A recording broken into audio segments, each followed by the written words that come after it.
दोस्तों, आज की इस गौतम बुद्ध मोटिवेशनल स्टोरी के जरिए हम आपको बताएंगे कि बुद्ध के नजरिए से हमारी जिंदगी की कीमत क्या है। हम में से बहुत से लोग अपनी जिंदगी की वैल्यू नहीं समझते और अपने जीवन को ऐसी चीजों में बर्बाद कर देते हैं जिनसे हमारा नुकसान ही होता है। कुछ लोग अपनी जिंदगी शराब के पीछे बर्बाद कर देते हैं, तो कुछ लड़कियों के चक्कर में और कुछ अपनी सारी जिंदगी पैसा करके बर्बाद कर देते हैं। आज की इस बुद्ध स्टोरी के जरिए आप जानेंगे कि हमारी जिंदगी कितनी कीमती है और हमें अपनी इस कीमती जिंदगी को किस तरह जीना चाहिए। एक बार की बात है, गौतम बुद्ध अपने शिष्यों को जिंदगी से जुड़ी अच्छी बुरी चीजों का ज्ञान दे रहे थे। सभी शिष्य उनकी बातों को बहुत ध्यान से सुन रहे थे। उन सभी में एक शिष्य ऐसा था जिसे प्रश्न पूछने की बहुत आदत थी।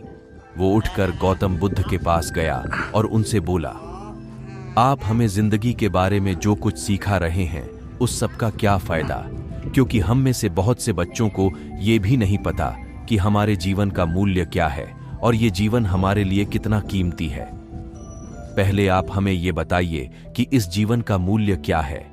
अपने शिष्य की बात सुनकर गौतम बुद्ध अपने कक्ष में गए और एक चमकता हुआ पत्थर का टुकड़ा लेकर आए। वो टुकड़ा उन्होंने अपने शिष्य को दिया और बोले, मैं तुम्हें इस जीवन का मूल्य तब बताऊंगा जब तुम इस पत्थर का सही मूल्य पता लगाकर आओगे। साथ ही ये ध्यान रखना कि तुम्हें ये पत्थर का टुकड़ा किसी को बेचना नहीं है। गौतम बुद्ध की बात मानकर वो शिष्य बाजार की तरफ चला गया। बाजार में सबसे पहले उसकी नजर एक फल बेचने वाले पर पड़ी और उसने वो पत्थर उस फल वाले को दिखाया और बोला, इस पत्थर के बदले आप मुझे कितने फल दे सकते हो? फल वाला बोला, ये पत्थर कुछ खास तो नहीं है, लेकिन फिर भी इसके बदले में तुम्हें 10 केले दे सकता हूं। वो शिष्य उस पत्थर को लेकर आगे चला गया। फिर उसे एक सब्जी वाला मिला। शिष्य ने उस सब्जी वाले से उस पत्थर की कीमत पूछी। सब्जी वाले ने उस पत्थर को ध्यान से देखा और बोला, इस पत्थर की कीमत के बदले में तुम्हें ज्यादा से ज्यादा एक बोरी भरकर सब्जियां दे सकता हूं। इसके बाद वो शिष्य उस पत्थर को लेकर एक सोने के व्यापारी के पास गया। उस पत्थर की टुकड़े की चमक देखते ही उस सुनार ने उसकी कीमत 100 सोने के सिक्के लगाई। शिष्य ने वो टुकड़ा बेचने से मना किया तो वो सुनार उसके बदले 200 सोने के सिक्के देने को भी राजी हो गया, लेकिन शिष्य ने वो पत्थर नहीं बेचा। इसके बाद वो शिष्य एक हीरों के व्यापारी के पास गया और उनके सामने उसने वो पत्थर के टुकड़े को रख दिया। उस पत्थर को देखते ही हीरों के व्यापारी ने एक साफ कपड़ा बिछाया, उस पत्थर को उसके ऊपर रखा, फिर उसकी परिक्रमा की और हाथ जोड़कर उस पत्थर को कपड़े में लपेटते हुए वो बोला, तुम जिसे मामूली पत्थर समझकर उसकी कीमत पूछ रहे हो, असल में ये एक बेशकीमती रूबी है। ऐसा रूबी हर किसी को नहीं मिलता। मैं अगर अपना सब कुछ बेच भी दूं, तो भी इसकी कीमत नहीं चुका सकता। उस व्यापारी की बातें सुनकर वो शिष्य हैरान हो गया। वो दौड़ा दौड़ा सीधा बुद्ध के पास आया और उन्हें उसने जो कुछ भी बाजार में हुआ वो सब बताया।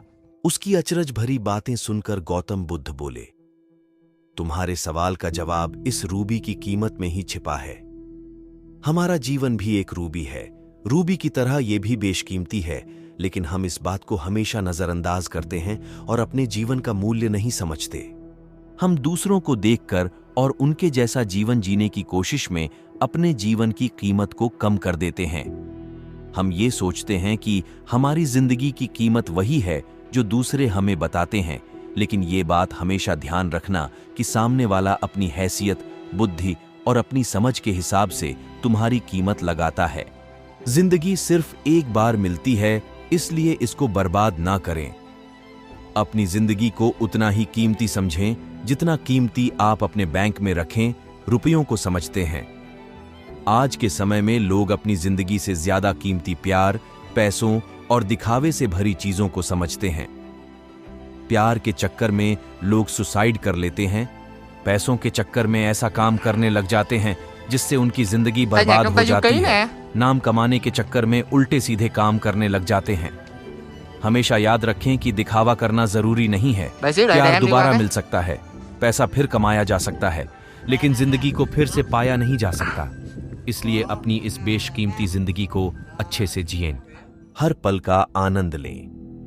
कभी ये ना सोचें कि आप इस दुनिया में किसी काम के नहीं हैं, न कभी ये सोचें कि आपकी जिंदगी व्यर्थ है, आपके होने या ना होने से कुछ फर्क नहीं पड़ता।